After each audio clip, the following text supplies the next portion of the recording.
So I'm going to begin, and lots to go over today. I want to give all of you a lot of value in terms of setting up your studio and the different categories of gear and all the things that you need to get started on your path to becoming a music producer, right? So, and also then in turn translating your music live if you wish to do that, and just becoming more comfortable with it all, because we look at audio gear and it's like overwhelming. There's so many choices. There's like 1,000 microphones, and then there's all these different keyboards, and they have different buttons, and then what keyboard has keyboard has sounds in it. This keyboard is just a controller. What is a controller? What is a mixer? What is Ableton? There's so many things, right? But that's why I love this course. And last year was so great. We made incredible progress over the 3 months, with some of the students releasing stuff, getting ready to release music and mix, and feeling really happy about the demystification. I make up words in these free classes. Demystifying um, this process, which is really become much easier and much more affordable than, say, even 20 something 25 years ago, 25 years ago, right? So I went to audio school in 1999, 2000. I went to a place called Expression College for the digital arts in Emeryville, which is in the Bay Area, that then became SAE, which is there's multiple locations around the country for audio, but sadly it just closed down last year. But when I was there, I got an incredible immersive education in the art of music and audio production. And after I did that, that's when I started to compose my own music. I did it because I wanted to compose my own music. I came out of classical music school, and there was no tech there. I was playing piano and flute, and it was very traditional classical education, beautiful foundation. But I have really had this, I call the tagline of my school, ignite the sound of your soul, because that is what I was yearning to do. I wanted to write my own stuff, compose, write songs, sing. I wasn't even singing really before, but there was this voice inside that wanted, you want to sing, you got to write, you got to sing. And so going into the audio side was like a complete 180 from where I just came from. It was all tech. It was a lot of DJs. I was one of the only women there in my class of 30. I think there was like two women in the class. And I started my journey forward, and I had the most incredible experience. I learned on big analog consoles, and so really got to do the analog tactile production techniques, and tape, 2-inch tape, all the cutting tape and splicing it together. Like, you don't even know it, you don't even do these things today unless you're really into that stuff. And then at the same time, I was learning about Pro Tools and Reason and Logic and Cubase and all these DAWs. They're called digital audio workstations that were coming out during that time, that were becoming accessible to people other than broadcast people or professional engineers with bigger studios. And so it was, really the beginning of everything for me, the beginning of my career outside of college. I did do a 14-month program there, so I was there for quite some time. But after that, I was just off to the races. I'm like, all right, I want to write. I was just sketching and collecting sounds and looping my flute and playing piano and writing, sketching out my songs. And that's really what we're doing here, is to get you going on composing your own music. And it really starts with what you're creating and what you're writing. And then when you have enough of that, those possibilities, then bringing it into your live performance space.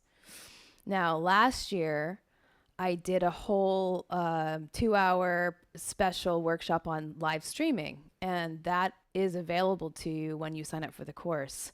And I thought since we are now in 2023, it's a very different year. People are out performing and performing is back. I'm going to do, in place of that one, a live sound lecture this time.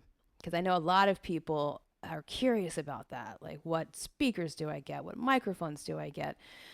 And if we're, more sound healing based, meditative music based, we can do a lot just acoustically. But if we're in a big room with a lot of people, or doing more hybrid electroacoustic presentations, we're going to want to have some idea of how we're getting our sounds from the computer or iPad or from the playlist on your Apple Music, you're on your iPhone, out into the space, right? And so the big focus is signal flow. Signal flow, very left brain. This is the most technical left brain course I offer, obviously. Um, but the trick is this: in the process of learning the tech, is to not get overwhelmed by technical challenges, hiccups, and just to remain calm, so you let that right brain, that muse that's coming through, that wants you to express itself, and to so that stays as intact as possible. So you're truly um, developing this balance between the left and the right brain, which is great for everything. It's like playing an instrument, but that technical mindset versus the creative, and combining those, right? It's very Taoist, it's very Zen. The middle road. What's your middle road? What can you handle? So wonderful. We got some songwriters here. And we are going to focus on Ableton Live as the DAW of choice for this course. And I know some of you may have started with GarageBand. Awesome, wonderful tool. You can do so much with that. And some people are Logic people, but this will be very specific to Ableton today and in this course, because it's more complicated to learn. It's a little more, the way it's laid out takes some practice, but it's truly it is a live performance tool as well as an arrangement compositional tool.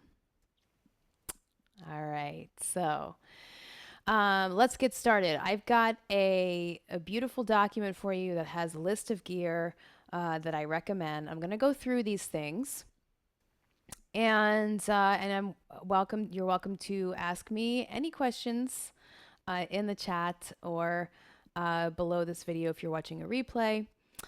And I'll try to get to everything, because really I'm gonna have a recommended setup for you for the course in general, something kind of a starter package to start thinking about. But depending on what instruments you play and what your goals are, there are going to be some augmentations for what your setup is going to be like. Now, mine's been the same for a few years now. I'm minimizing all the time because I want to focus on my singing and my flute playing and my live performance. And with Sonic Devas, like I have to musical direct, so I don't want to have like too many buttons and things to press. I have to have a plan, right? And so when you talk about audio production, it's getting things in sequence and getting organized. All right, hopefully you all still here after me saying that. Get organized. Okay. All right, so I'm going to share with you now this. It's a Google Doc. It's an open format, okay? So don't write on it, but you can copy this into a new document if you like. I'm always editing and adding to this thing. So I'm going to put it here and make sure it's the right. Sometimes I copy and paste the wrong document. I don't know how that happens, but make sure it's the right document. If I see you popping on, then it's the right document. Okay, there you go. And great, there you guys are. And so here is right. I'm going to yeah. Be careful when you copy, right? That you're not erasing. That would be bad. All right, I'm going to share my screen, and if you could all maybe not do that right away, that's my bad. So I can just we cannot have that grayed out there. Okay. All right, so here we go. Our recommended audio gear list. All right. Thank you, Anonymous Sheep. The most important thing, I am a laptop based producer, well, computer based. All right. And so the most important thing is a fast computer. So in this course, and the way that I like to produce for many, many years is with a Mac computer. Some people have PC computers. But sometimes there is OS problems and technical things that we run into that I can't necessarily help with if they're, PC based. So you want to keep that in mind. Mac is just solid. I used PCs for years, and like all through the 2000s, because in my 20s I couldn't afford expensive computer, and so the PCs were like, a fraction of the price, and I would get them built, but there were so many problems. There's so many problems with them. During that time with viruses and things like this. So Mac has always been a powerhouse for media creation, and they're becoming affordable again in terms of like getting refurbished MacBooks or getting a Mac Mini or a Mac Studio. That is the way to go. I've got an Intel MacBook here that I'm broadcasting on right now. That's 2019, and then I have a Mac Mini actually for my desktop production area, and we were able to like edit a whole Sonic Davis video on that little Mac Mini, so it handles video and audio pretty well. It's amazing what the M1 chip is doing these days now with M2 chip. So I think, sometimes when you look at price tags of thing when we're getting started on audio production, it's like, a little bit of like heart palpitation. But honestly, you're thinking about long term. You're thinking about creating an album, creating media consistently, creating guided meditations consistently for your clients. And you, at the baseline level, need a reliable computer. All right. So it's something to look into. And over the years, I've gotten very, very good at, researching refurbished Macs and things like that. Yes, great, Lynn. That was number one thing last year for you was having that PC, and we couldn't fix some of the issues you were having, right? So, it's a worthy investment. All right. So some of the recommended gear for the course would be your computer. Ableton Live Standard Edition. Okay, so Ableton Live, I'll show you the website in a little while, has three different options. One's intro, then there's standard, and then there's suite. Intro doesn't have as many features, or it only allows 16 tracks, and you may max that out really, really quickly. So I always recommend standard if you're going to do live, and there's payment plans for it too. You don't have to buy it all at once. All right. I recommend at least one microphone. Of course, you need to be recording your instruments, your voice, whatever. And so you can do a USB microphone, or you can do a dynamic mic like a SM57 or 58, and I'll show you what those are.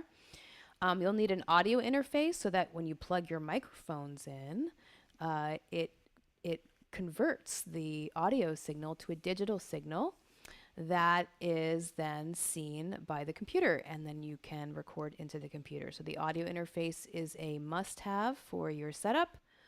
And then headphones or monitor speakers. All right, so you can listen back to what you've recorded. You can listen to yourself when you're recording. That's another fun thing that we do as audio engineers.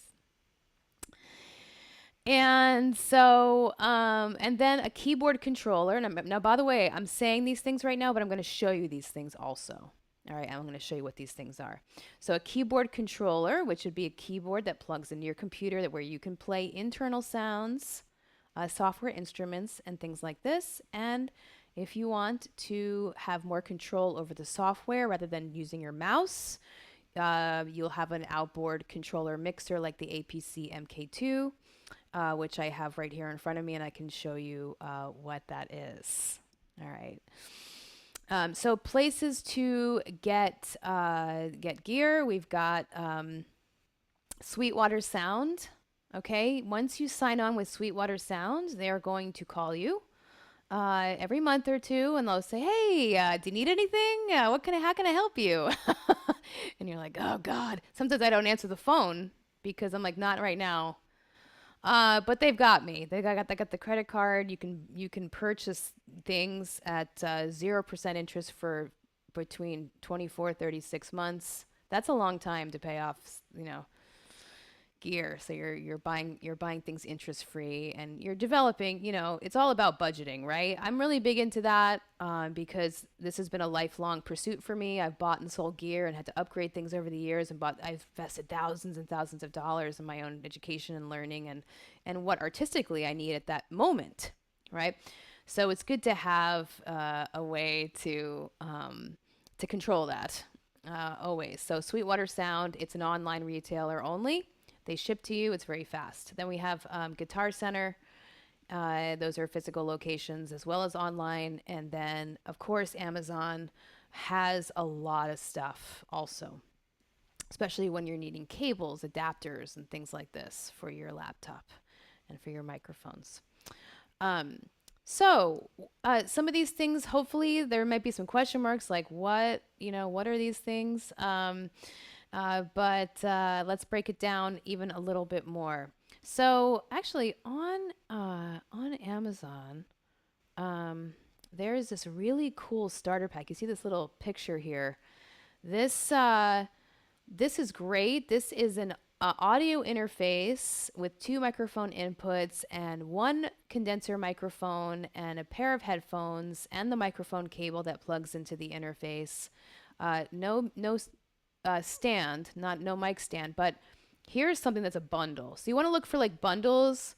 If you don't have anything and you need to start, like something like this is going to be really great for you, or you can do the next level. The next level, I think, is this is oh, here we go. This one has actually speakers. It has more cabling. Um, Still no mic stand, but it's got a shock mount. It's got a small stand there and a pop filter, and but still two inputs. But if you wanted to be not have like headphones on all the time and you want to listen through speakers, especially for mixing, this is a cool starter pack. It has a lot there for you, and you can always add microphones to your setup. It's not a big deal. But something like this I've recommended a few times as well. That way you're not purchasing everything like a la carte. You at least have a few things that are bundled together, and then you collect all the other things that you might need. All right. So something like that I just showed you, like say you're a guitar player and a singer, and you will have one input here for the microphone, and then this other input here will be for your guitar. And then you could have one track for your guitar, and you can have one track for your vocal, and you can put your basic songs down. And then once you have the performance that you like, you can go in and add sounds underneath that. All right, and you can bring in other things. So it's pretty great. All right, so let's talk about microphones for a minute here, and I'm going to show you some stuff. I've got a big list. Actually, it goes down to here because right now I'm using a wireless headset microphone. This has been my saving grace during the pandemic years and doing all this online teaching. As you can probably tell, I love a clean, closed system for transmitting audio online because I'm taking a class right now on it's called the Songs of Mother Europe. And it's amazing, but people are still not knowing how to do Zoom sound and have it be clear. And if somebody's teaching you something and it's specific and there's directions, you can't have you can't do that. Pronunciation of songs and so forth. So having this closed system, I look like an airline pilot. I'm fine with it because I can hear everything myself, things that I'm playing back clearly, and I have a very close directional mic so that what I'm saying is coming through clearly and you can hear it. That's like number one. Whether you're doing the streaming or the performing, is having a system where the clarity of what you're performing or transmitting, even with the spoken guidance, is clear, right? So I have the BLX Shure wireless headset on right now. It's in your, but there's different kinds that you can get, and I can walk around. I am attached by my headphone cable to my mixer right now, but otherwise, if I didn't have my headphones on, I could just do a dance for you. It could be a workout class. That's what the workout people use. But coming back up here to USB mics, USB mics are great. I have a Blue Yeti mic over on my production desk that I use for Zoom calls in that area. But it's a very sensitive, wonderful mic that you don't need an audio interface for. Okay, you can just plug a USB mic into an open USB port or into an adapter for your laptop, and you're good to go. So there's a few USB mics. There's the Apogee Hype mic, Samsung makes USB mics. There's the Blue Snowball, the Blue Yeti. And they have their own quality. They pick up a lot of extraneous noise, these USB mics. So I think for serious production, not my favorite thing to use. Don't really use that. But for live streaming or for coaching and for the USB mics are great. And you can experiment with them in terms of recording too, and be the quality between a mic that is straight into your interface versus a USB mic. They have different qualities. And we go over this more in the course. Dynamic mics this is where you're really going to want to invest. And I'm going to stop the share for a second so I can show you. And wonderful. It's so great to have you all here. And all right, so dynamic mics are really going to be your workhorse mics. You can plug them right in. Sometimes on the interfaces you have to turn up that volume a lot, but these are going to be very durable. They're not only are they economical, but they're durable. Like they'll never fail you. The Shure brand has been around forever. And like this is a SM57 mic. It's used a lot when I learned a lot for like snare drums and guitar amps and things like that, but it can be used for anything. And then this is my vocal mic I've been using for a long time for live performance. It's called the Shure Beta 58A. And it's great. You can get right up close to it. And then it has a special cardioid pickup pattern where it won't, if you're further away from it, it'll actually shut off. There's a little gate on it. So it creates less feedback in a live performance situation, which is what you want, especially when you're getting started with microphones, right? The worst sound for sound healers is a feedback. But I think it's the worst sound for every live performer, but especially for sound healers. Yeah, not preferred. So these are going to be what you want for a live presentation. You don't want any really very, very sensitive mic because again, it can pick up frequencies in the room. They're really sensitive and they can create feedback noise. And so this is really, if you're just starting out, this is where you want to be. You want to have, a 58, a 58A, and then there's the other one called the SM7B on the dynamic list. That is also a wonderful microphone for live or for broadcast or recording. What I would suggest is to look at those options there under the dynamic microphones and then see which one is calling to you. There's the ones on there called the Telefunken M80. I still want to get one because they come in different colors And so I was thinking getting a blue one. They kind of look fun on stage. You know, you can decorate your microphone. You can you can bling it if you want. You can do whatever. It's your gear as long as it's working, right? The mechanism's working. So that's what would suggest. In the bundle, they showed you a different one. It was like a bigger microphone. It's more of a condenser microphone, more for studio recording than for live performance. But the dynamic microphones are going to give you that versatility to do both. All right, so you should have a couple of those. Then further down on the list, we've got some small cap condenser microphones. So if you're recording, a bunch of sound healing instruments, some bowls, a gong, and things, you'll want to have what we call overhead microphones. These are ones that go over the top so that you can capture a broader range of sounds. And these microphones are also condenser microphones. So they're small, like pencil microphones, and you just, angle them down and you can capture a lot of different material, in studio, not necessarily live performance because they're so sensitive. They can, you just turn them up a little bit and a little bit goes a long way with those. Okay. So, yeah, let's if we have a question, I can take a question now. Has somebody raised their hand? I did. Hi, I'm Microphones. Nikki.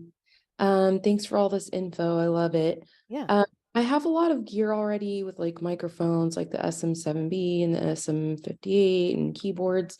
Since we were talking about microphones, do you recommend any like vocal pedals, or is that something you'll talk about later? Like for That's stuff. not something I'm going to go into that much today. But there are options for that. There's the TC Helicon.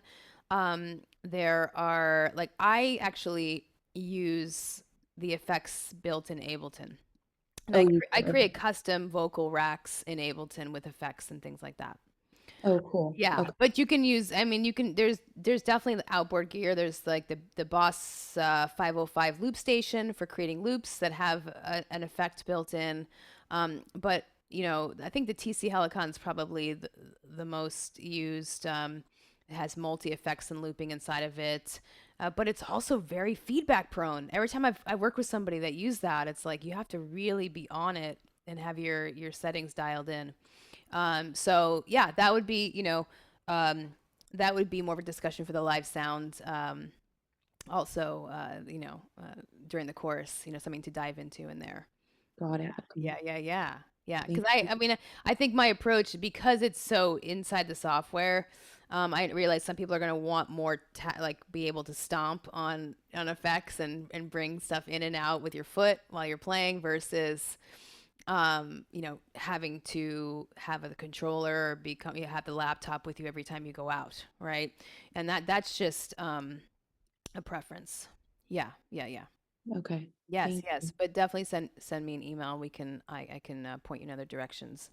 I would have to do a little research too as to because usually I'll recommend something, but then there's something better that just came out.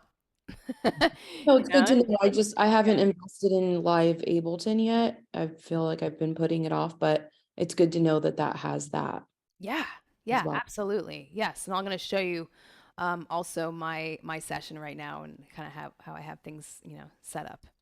All Yes. right. Thank you. Okay. Yeah. So, all right. Yes. And then we've got condenser microphones. These are again for the studio. These are more sensitive mics. I have one right here.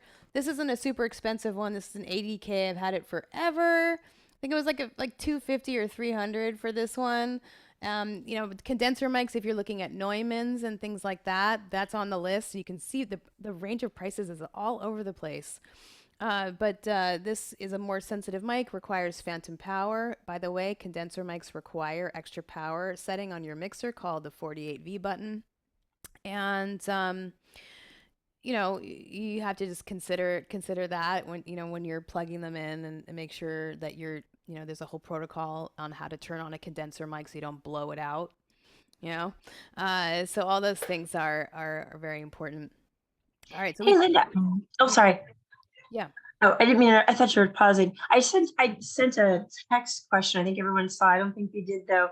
I how do we see the document that you posted? Because there was a microphone that you recommended, and then I didn't see it again. And so I wanted to get the document before I forgot where I was. But there's one that you recommended for live streaming.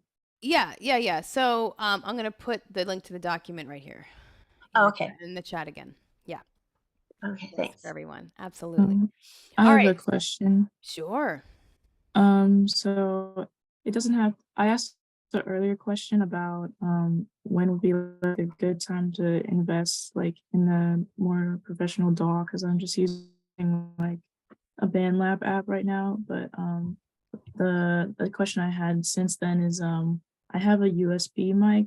I think it's a little bit more for podcasting, but I was just kind of using it just because it's all I have right now. But I did notice like the extra staticky noise. And looking online, they were talking about like drivers you can like download into your computer to like fix the settings in that. Would a audio interface like be better for like other types of mics to get rid of the staticky noise? Totally. Yeah, that's the thing about the USB mics is they pick up so much noise. Like I barely have my Blue Yeti like the gain up and it's like loud. And so I don't know about any drivers that would I'm not familiar with how to fix that with extra software. Um a lot of the time I take the path of least resistance based on my knowledge and I say, well, I'm just not going to use USB mics for recording and even for podcasts, you want the cleanest sound possible when you're recording because otherwise, what do you have to do? You got to get a noise software, like Waves X Noise or Isotope RX, and you got to take out the noise of your recording, and then you have to know how to do that. You have to have those tools. You got to put the file into your DAW and then put the plugin on it, right? So why don't we just capture the best sound possible? Yes, the short answer is using a closed system with an audio interface is it's just directing the sound. It's it's just better overall. It is the traditional way of recording. The USBs mics are newer in comparison, right? And so they're convenient and they're cheap, but then there's other issues. Okay. It's just something to consider. Yeah. Yeah, thanks. But the way I deal with noise is, yeah, there's a couple plugins for that. Or, if I don't have it, then I send it to a fellow producer that has it. I was like, can you please take the noise out of this recording? And I need surgical removal of hiss and things like that, right? Thank you, Jamie. Yes, doing it right the first time is much easier. Absolutely. Jamie was with me, but she took the digital art component at Expression, and she's here learning about audio. We like burning the midnight oil over there back in the day.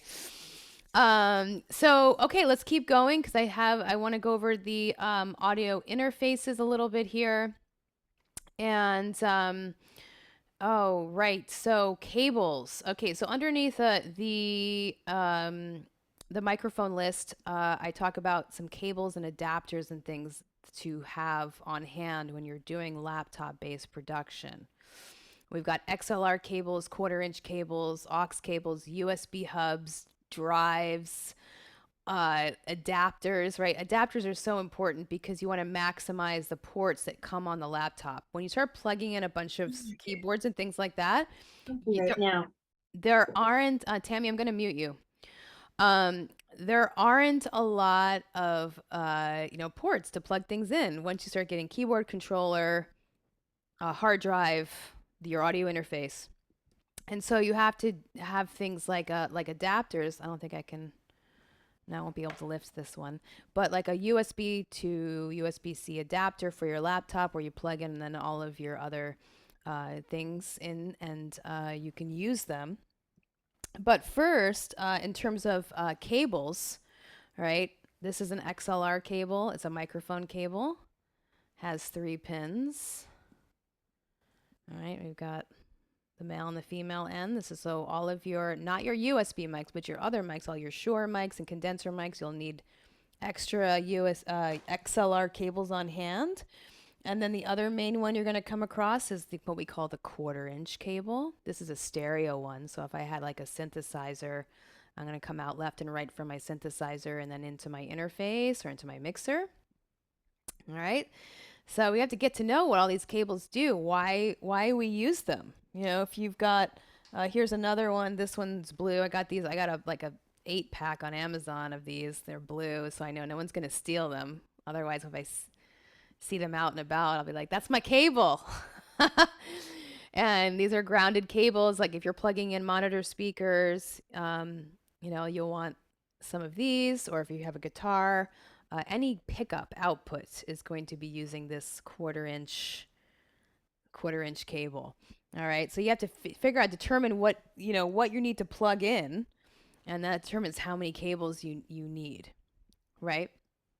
And so, all right. So we have cables, hard drives, right? Hard drive is so important because you want to back all your stuff up, and you can get 3-4 terabyte hard drives now for really relatively priced, and they're just getting cheaper. And you put all of your sessions and all of your sounds and everything that you're collecting and all of your sketches and sessions on that hard drive, and then you pull things on and off as you need it. You save room on your computer. We talk about all of this maximization of your setup and your studio running well, during the course.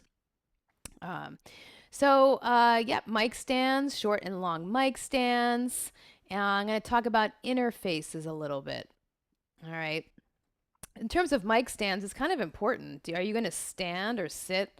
Are you going to be on the floor? If you're on the floor, you'll want to get a couple of these shorties. These save me when I'm doing Sonic Davis. I'm on the floor, and so I just take my shorties with me. Otherwise, you have a big mic stand pole in the front of your face, and all your pictures have a pole in front of your face.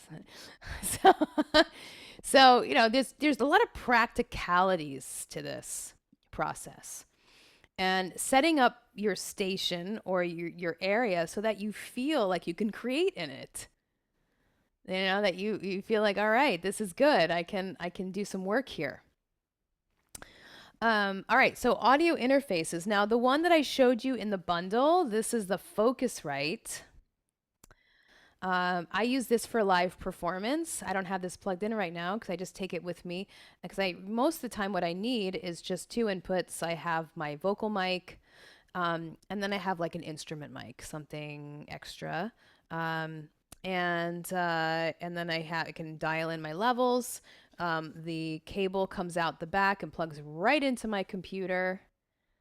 I've got my outputs that go to the whatever speaker I'm using, which for sound healings, in general, smaller sound healings where I'm using my electroacoustic setup, I have a Bose L1, a Bose stick speaker. They're not the cheapest, but they sound great, and that's my process. I basically go out of here. All my audio from my computer is coming out from here, and then go right into the speaker, and then I'm off to the races. So it's a great place to start, right? And then I've got the Behringer Flow 8. This is one that I actually I've had it for a while, and I need to set it up. But the reason why I got this is because I needed more inputs for live performance, whether I'm performing by myself or with somebody else. And so this one has 4 microphone inputs. These 2 can be 1/4-inch if I want to do 1/4-inch. And then I have another 4 1/4-inch inputs here. So I could have like 4 microphones and 4 line instruments, 8 in total. And then I can put effects on it. It can be a live mixer, or it can be a audio interface.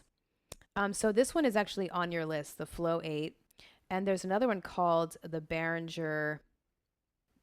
It is the Behringer Xenix Q1202 USB mixer.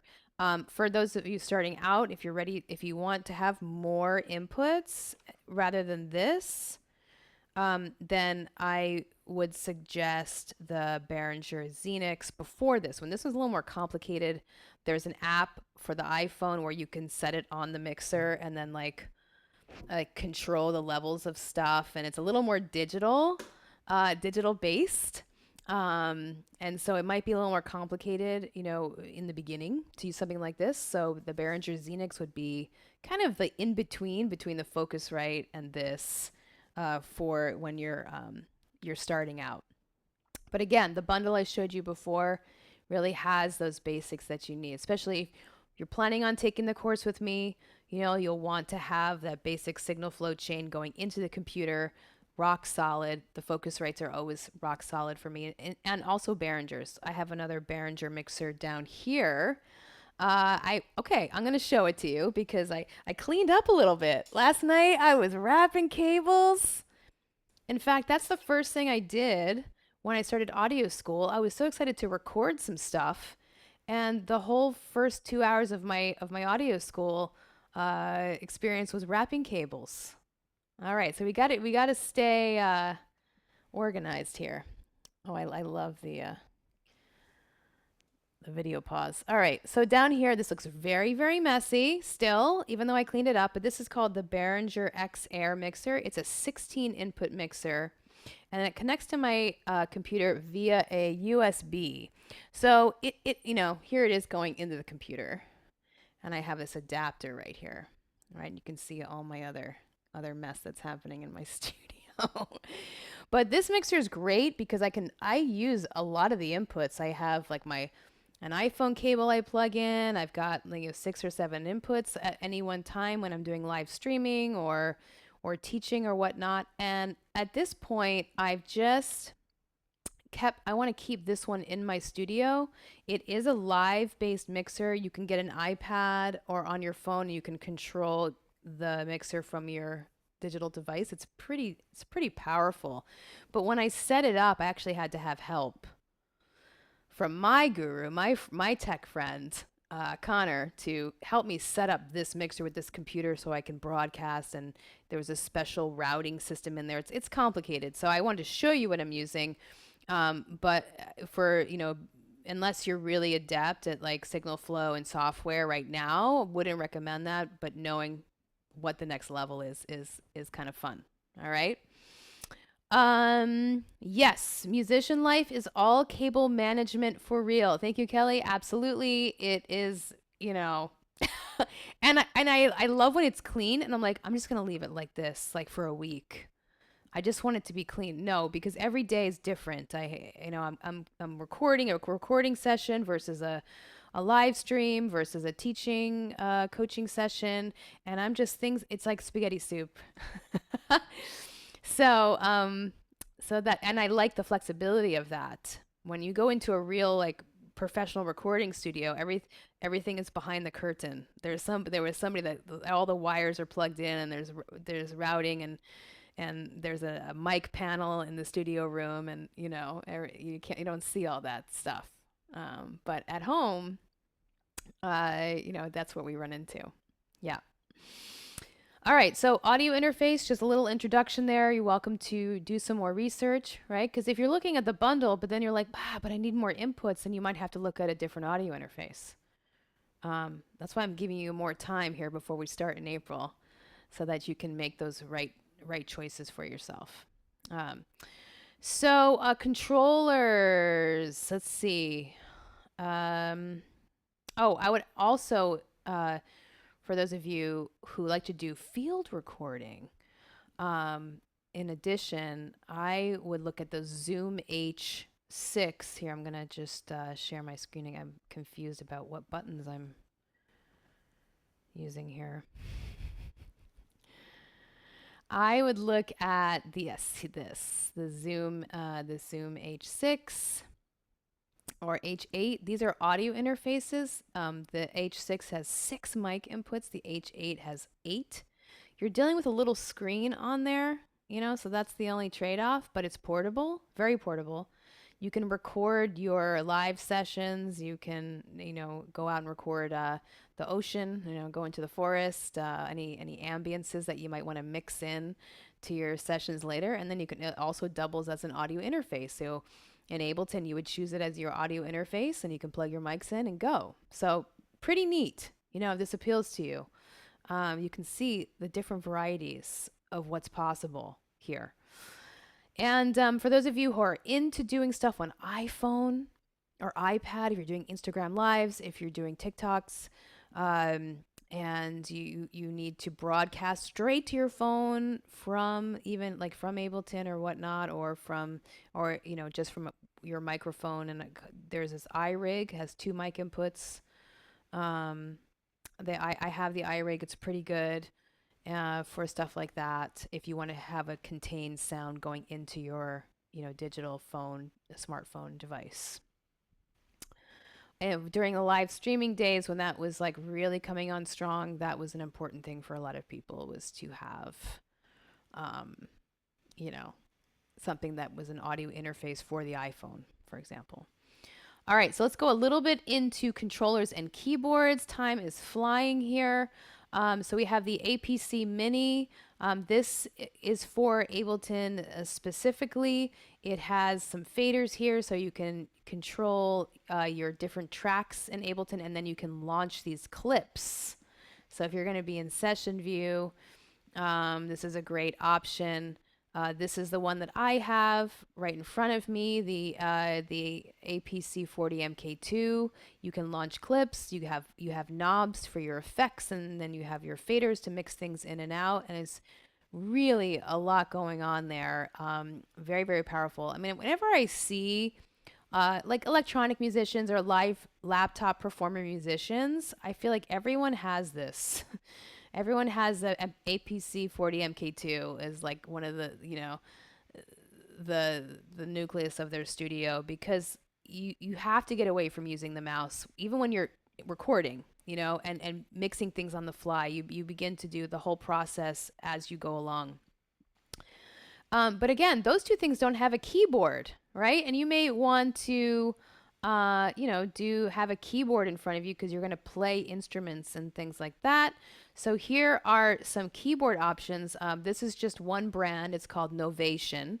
Novation is great. Like something like this is awesome because it has you have like drum pads there. You have faders, right? So you can assign the faders to any track and mix things in and out. You've got a stop, a record and play button right on the keyboard, and of course you have the keys.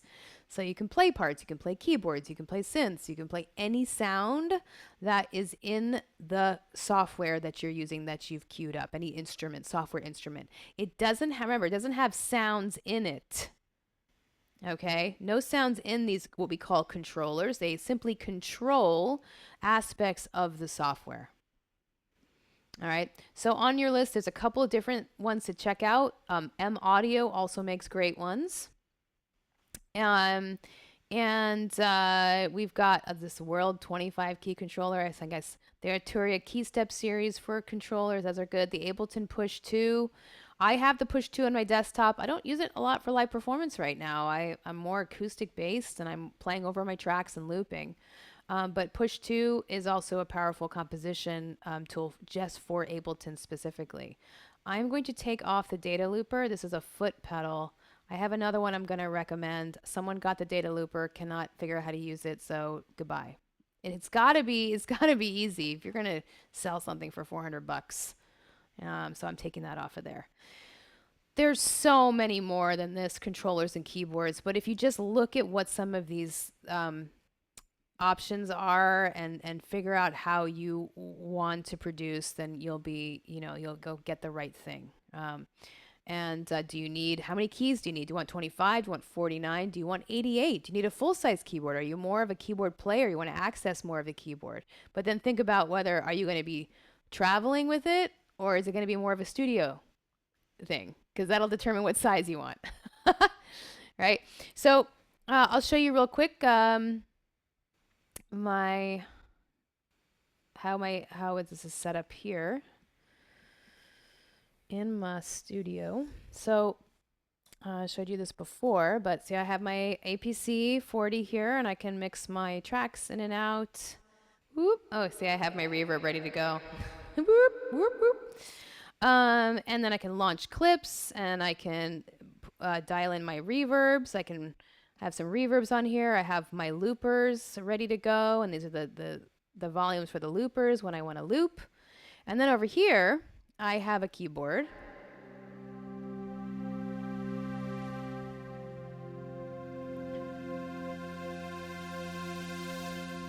And that's attached to a sound within Ableton. That's a pad sound that I really like, and so I have that ready to go. But I can change the sound on here. I could have a piano or a bell, and it's very, very small. This is the Arturia key step, and as you can see, I have a grand piano behind me, so I'm a pianist. But for like just little things that I want to play live, so portable, easy, light. The keys are small, but it's a great keyboard. All right, so these are like my two things with my laptop, and then I've got my laptop. I've got another controller, a bunch of knobs here that I can map and control things. But that's really it for my live performance setup at the moment, because I'm doing so much within Ableton itself. Okay. All right, so a couple more things I want to go over, and then I'll take some questions. So I did put the other software on there, like Logic or GarageBand, Pro Tools, Reaper, and Cubase, or other DAWs. But really, you want to choose one where you can truly master the workflow. You want to get away from having to look up every time you want to do something. And at first, that's what it's like. You're like, how do I do this? How do I edit this? How do I chop this? How do I move this? How do I get to the grid, right? These are all the things we go over in the course so I can get you going. But you want to just master one, feel good about it, have produced things from start to finish within that, and then you're going to be using it again and again as your creation tool, your sketch tool for your music. And other things on the document, real quick, there's live streaming software. If you're still doing live streaming, like I said, inside the Get Amplified course, there is a live streaming lecture that's 2 hours that goes over all of this stuff. I won't be repeating that this time. I'm going to be doing a live sound lecture instead this time. But that's available to you, so you can get really inside of what's going to work for you if you want to do more streaming. Or just have great audio when you're doing Zoom or going on YouTube live. There's some headphone recommendations there. There's so many headphones, I know, but there's a few that I recommend. Amps and speakers for live performance. Those are great to check out if you need that sort of thing. Powered monitor speakers like the Yamaha HS8 series, or I have the Atom Apollo, the Atom Audio AX7s, and there's also the PreSonus. There's also monitor speakers by M Audio, and so there's a lot of variety there depending on the size you want and the brand. And then the last thing on that list is software-based instruments and sound sources, sample instruments, and effects. I give you some of my overall recommendations, but like that is the one thing that has truly like blown up over the past 20 years is the software instruments and sampled instruments. And we have access to like really cool specialty instruments, for just like not a lot of money. Like if you want a hand pan, you can get a hand pan sample library. You can get whatever you want. Any instrument in the world now you can get. You can get a whole orchestra in a sample library.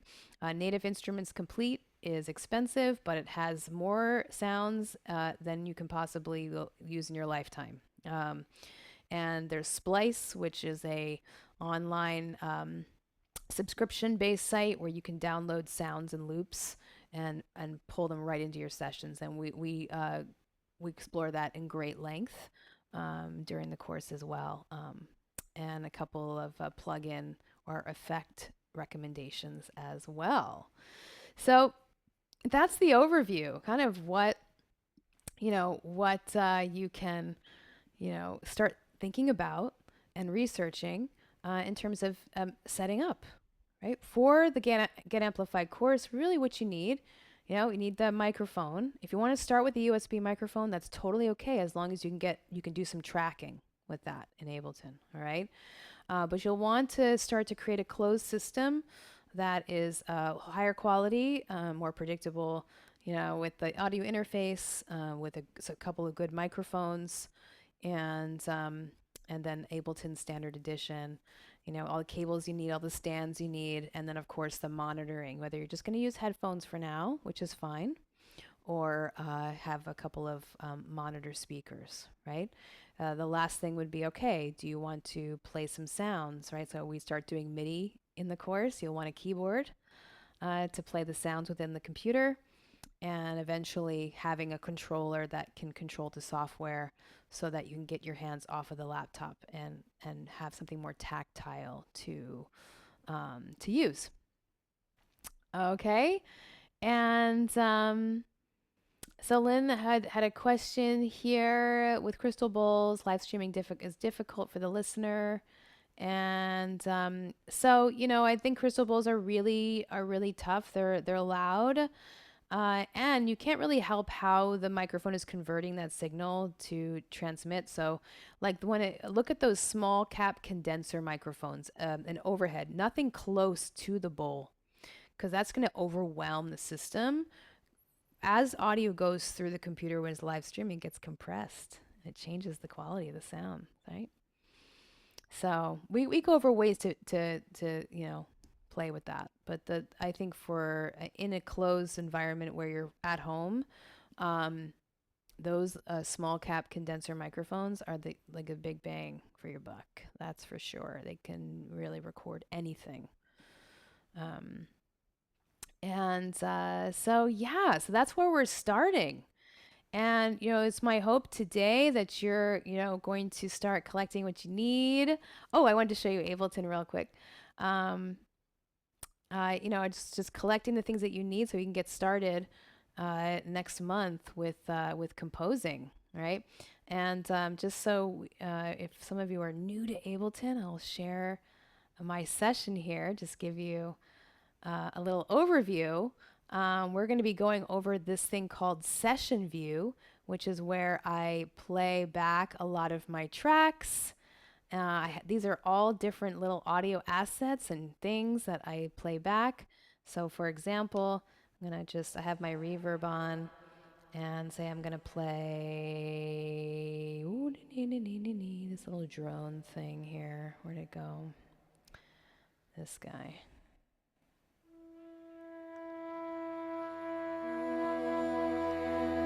All right, so now I'm playing this back, and I can sing, I can,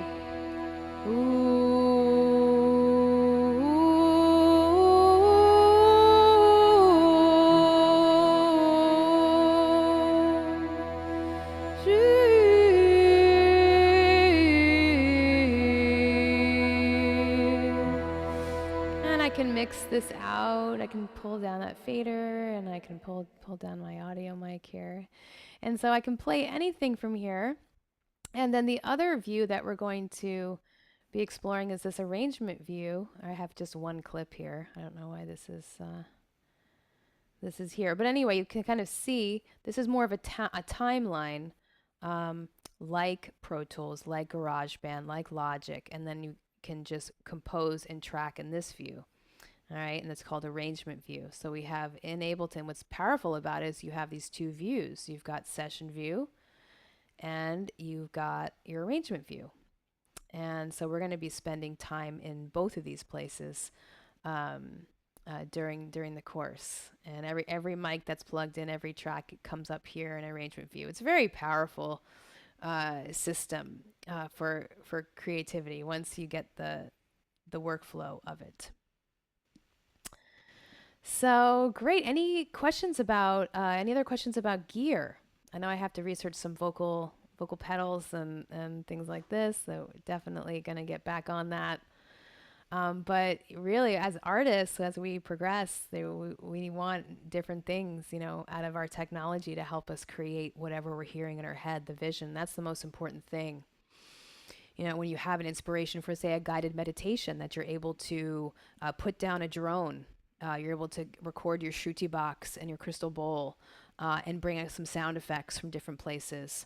And then, record your voice clearly and be able to edit out anything that's a mistake and then bounce it down to a finished product and put it on Insight Timer. That's where we're going. just finished product. Really want you all to, if you're embarking on this with me, I am your cheerleader throughout the next few months to create the next level of what you want to, bring out into the world. So the first 5 weeks, for first 8 classes, is really the basics, getting set up and the basic production flow. And then the second half is where we're going to dig into the creativity and have you be recording, as we go and creating and sharing. So that's where we're at. Any questions at all about?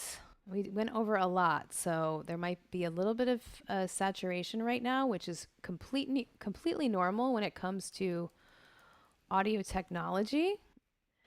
And so, but if you have any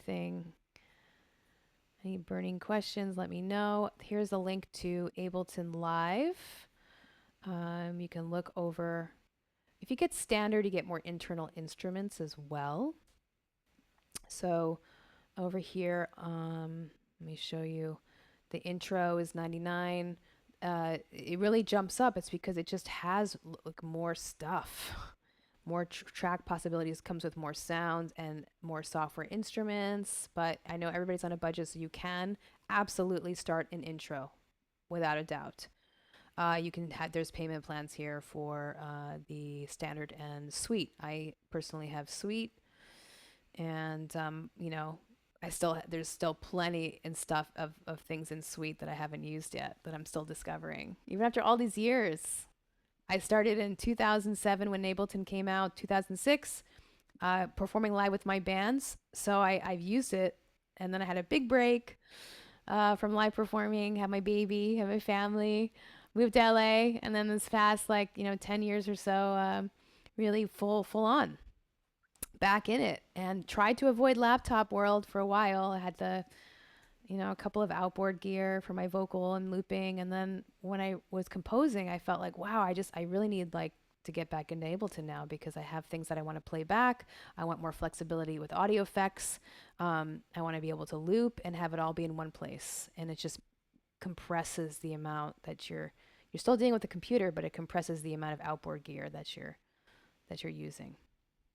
So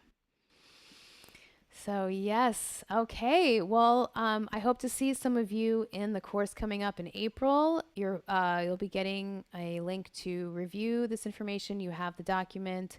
If you have any questions at all, please let me know. You can reply to the email, follow-up email you'll be all getting. But wishing you all a wonderful journey in your audio production goals. And look forward to seeing you soon. Thanks, everybody.